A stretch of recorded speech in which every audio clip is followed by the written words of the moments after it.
Bienvenue dans l'émission Deviens artiste de ta vie, le podcast dédié à votre croissance personnelle. Ici, on parle de changement de vie, de transformation. On se reconnecte à l'essentiel, on ose, on s'autorise, on assume qui l'on est. Chaque mardi, je vous partage des clés et des stratégies concrètes pour retrouver confiance en vous et développer votre leadership. Je suis Anne-Sylvie Dutry, experte en prise de parole en public et confiance en soi, et j'ai à cœur de vous accompagner pour vous permettre, vous aussi, de devenir artiste de votre vie. Je vous souhaite une belle écoute et je vous dis à mardi. Bienvenue dans ce nouvel épisode. Aujourd'hui, j'aimerais vous parler de vous. Est-ce que dans vos relations, dans votre quotidien, vous osez être vous-même ? Souvent, ce qui se passe et ce que je rencontre dans mon quotidien, c'est qu'en fait, on répond à des masques sociaux, on répond par rapport à un environnement et comme si, parfois, le fait de se montrer tel que l'on est, c'était risqué.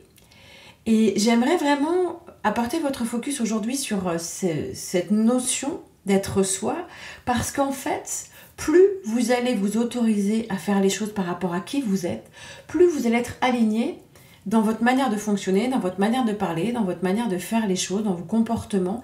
Et surtout, vous allez pouvoir créer des relations avec des personnes qui sont comme vous. Souvent, quand on est en interaction au bureau avec des personnes qui sont nos collègues, et comme vous le savez, on ne choisit pas forcément ses collègues, sauf si on décide de choisir l'entreprise dans laquelle on va travailler par rapport à nos propres valeurs. Mais souvent, on se retrouve à être confronté à des personnes qui fonctionnent de manière complètement différemment de nous. Et pour pouvoir être accepté par un groupe, pour pouvoir être intégré dans une équipe, ce qui se passe souvent, c'est qu'on va avoir tendance à faire des choses qui ne sont pas dans notre manière de fonctionner.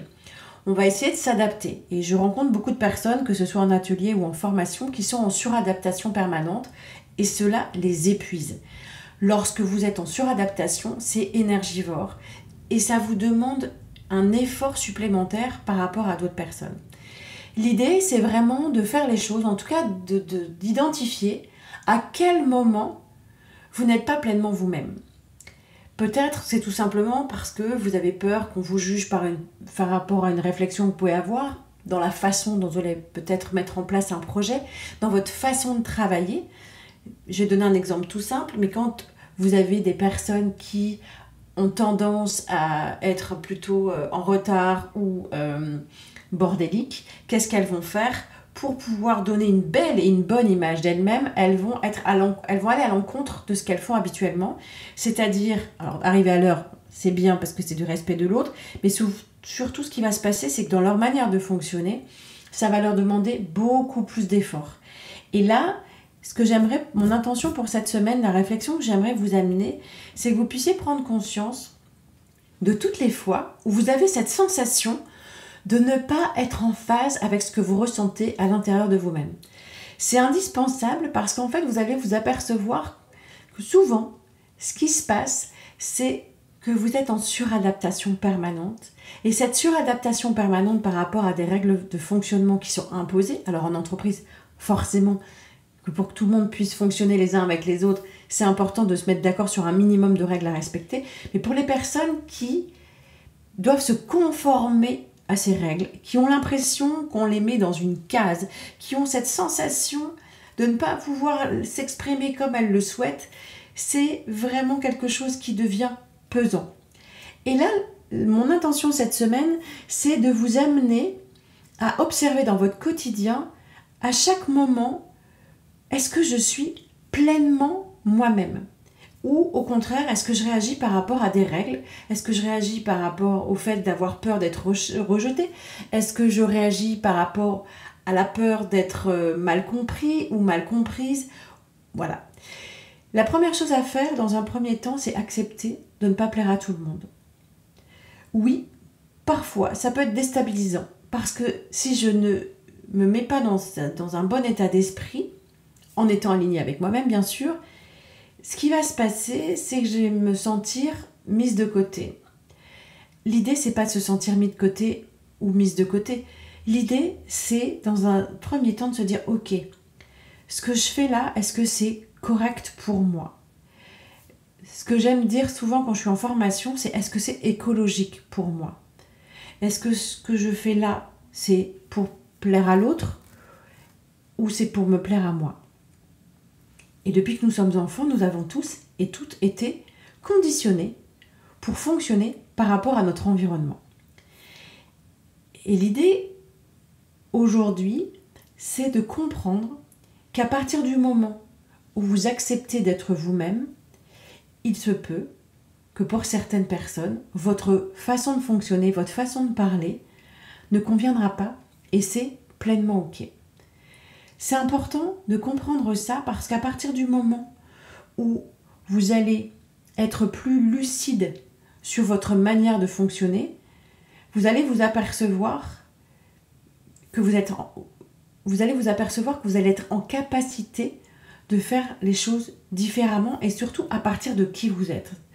La problématique qu'on rencontre souvent dans les entreprises ou dans les entretiens que je peux avoir ou dans les accompagnements que je peux faire avec mes clientes, c'est qu'elles ne sont pas conscientes de leur plein potentiel parce qu'en fait, depuis des années et des années, elles fonctionnent par rapport aux diktats qui leur ont été imposés.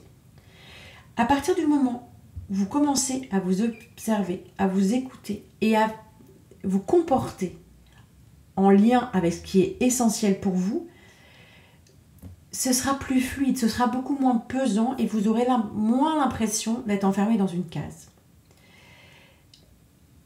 Amenez aussi cette réflexion par rapport à l'authenticité. Quand je me travestis, je ne suis plus authentique. Quand je fonctionne par rapport aux autres, je ne suis plus authentique avec moi-même. J'aimerais vous partager une anecdote. Lorsque j'ai démarré ma carrière de formatrice, quelques mois après avoir intégré un organisme de formation, on me demande de remplacer une de mes collègues au pied levé, ce que j'accepte bien sûr. Par contre, ce que j'avais omis, c'est de faire les choses par rapport à qui j'étais. À ce moment-là, ce que j'ai fait, comme c'était une thématique que l'on partageait toutes les deux et que j'avais repris son support, j'ai animé et présenté cette formation en ayant en tête qu'il fallait absolument que je fasse ce que l'on attendait de moi. C'est une idée comme une autre qui me paraissait à l'époque correcte. Et je me suis aperçue, après avoir animé ces quelques jours, où je me suis moi-même ennuyée lors de cette formation, j'avais oublié quelque chose d'essentiel, c'était de prendre déjà du plaisir dans ce que je faisais, mais surtout de m'écouter et de faire les choses à partir de qui j'étais et non pas à partir de ce que je pensais que les gens pensaient de ce que je vais faire. J'espère que c'est clair dans ce que je précise. Ce jour-là, ça a complètement changé ma façon d'animer les formations.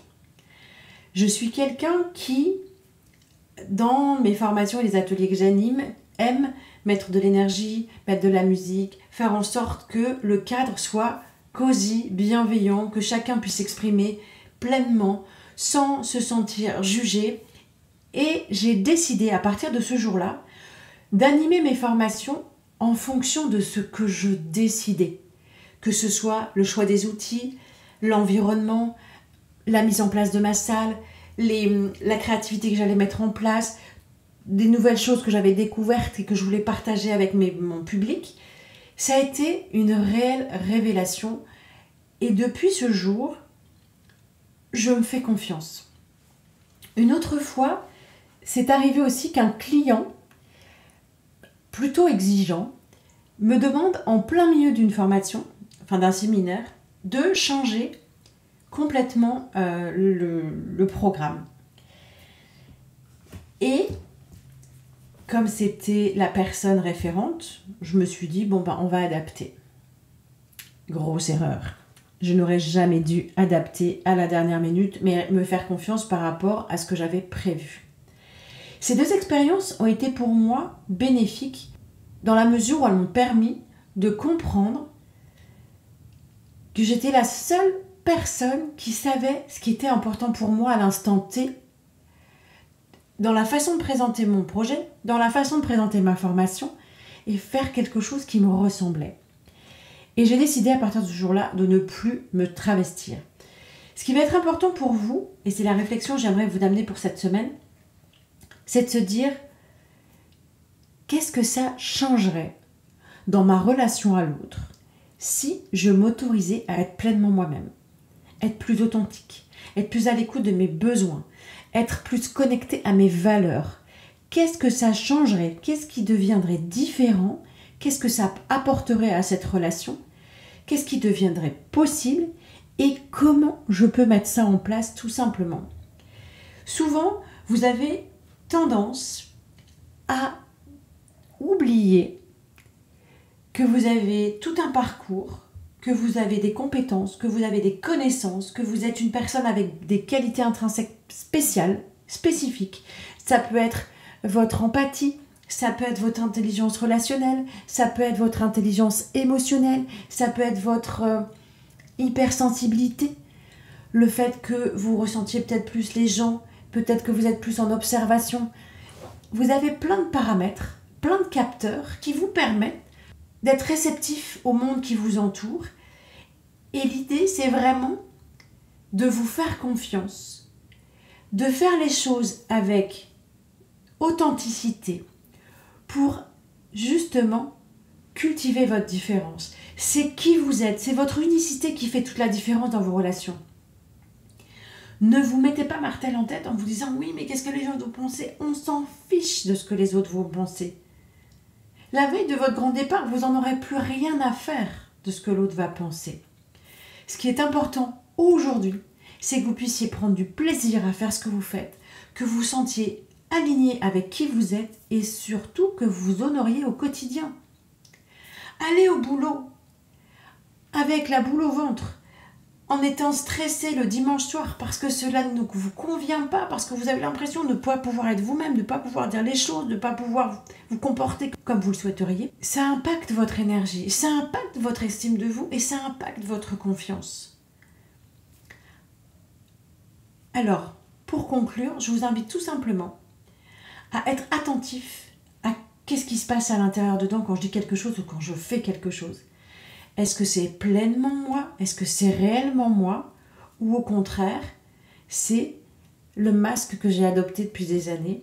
Et en observant au fur et à mesure, vous allez vous apercevoir que vous allez pouvoir vous-même transformer vos comportements.